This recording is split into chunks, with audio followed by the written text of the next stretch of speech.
Duncan would not stop grumbling.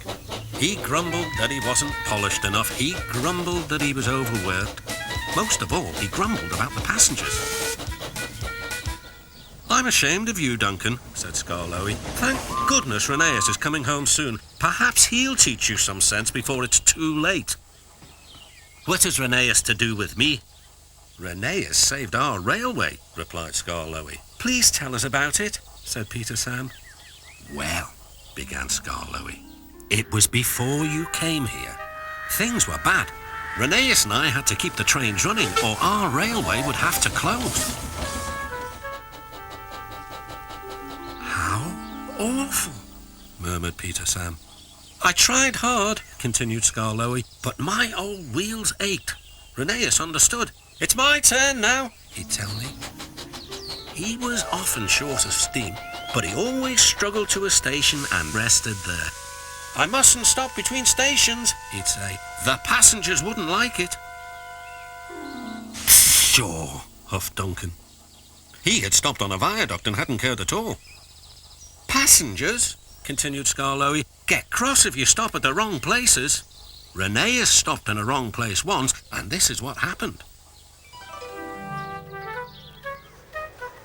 One wet and windy afternoon when the rails were damp, Rheneas was travelling home with a full train. There were even passengers in the guard's van. It wasn't a comfortable ride at all. Rheneas's wheels kept slipping, and it was a steep climb.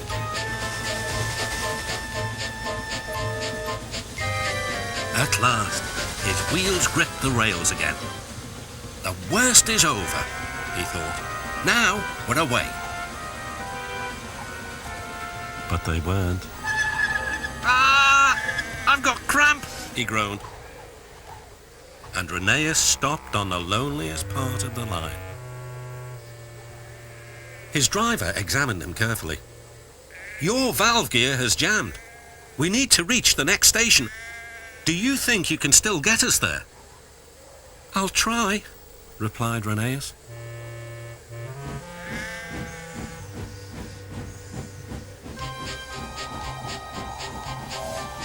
Rheneas did his best.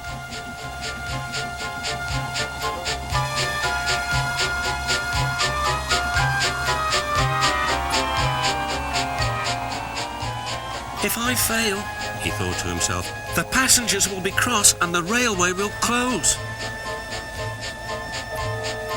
Everything blurred. He was really too tired to make another turn of his wheels. But he did. And another, and another, and another. Finally, tired but triumphant, Rheneas reached the station. "I'm here at last," he wheezed. "Thank you for getting us home," said the passengers. "We'll tell all our friends what a fine railway this is." His driver was delighted. "You're a gallant little engine," he said to Rheneas. "When you're rested, we'll mend you so you'll be ready for tomorrow." And, smiled Skarloey, Rheneas was always ready for tomorrow. "Thank you for telling us about him," whispered Duncan. "I was wrong. Passengers are important after all." The next day, Rheneas came home. All the engines were there to greet him. Edward pushed his truck to the siding where he was lifted onto his rails. This was the signal for a chorus of whistles from engines large and small. Everyone was happy, and Rheneas was the happiest of all. "You know," he whispered to Skarloey, "this helps a little engine to feel that at last he has really come home."